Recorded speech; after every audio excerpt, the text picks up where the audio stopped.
สวัสดีค่ะแอดมินอัปเดตกลุ่มฝนล่าสุดของกรุงเทพและปริมณฑลนะคะว่าตรวจพบกลุ่มฝนอยู่ที่ไหนไปรับชมรับฟังกันเลยค่ะสำหรับเรดาร์ล่าสุดเวลา 8 นาฬิกาตรวจพบกลุ่มฝน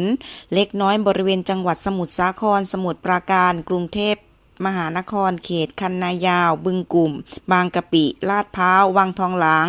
ห้วยขวางดินแดนดุสิตสาทรคลองเตยวัฒนาสวนหลวงสะพานสูงประเวศบางนาพระโขนงยานาวาบางคอแหลมจอมทองทุ่งครุบางขุนเทียนราชบูรณะ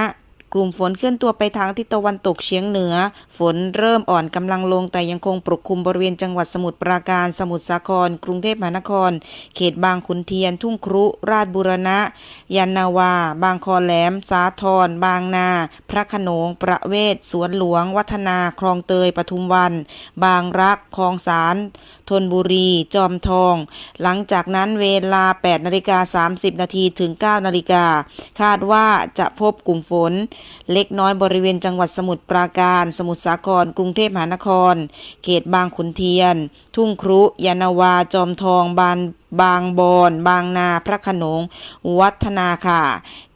สำหรับกรุงเทพและปริมณฑลฝนฟ้าอากาศวันนี้จะมีฝนฟ้าคะนองประมาณ60%ของพื้นที่และมีฝนตกหนักบางแห่งอุณหภูมิต่ำสุด 25-27 องศาเซลเซียสอุณหภูมิสูงสุด 33-35 องศาเซลเซียสจ้าคลิปนี้แอดมินลาไปแล้วสวัสดีค่ะ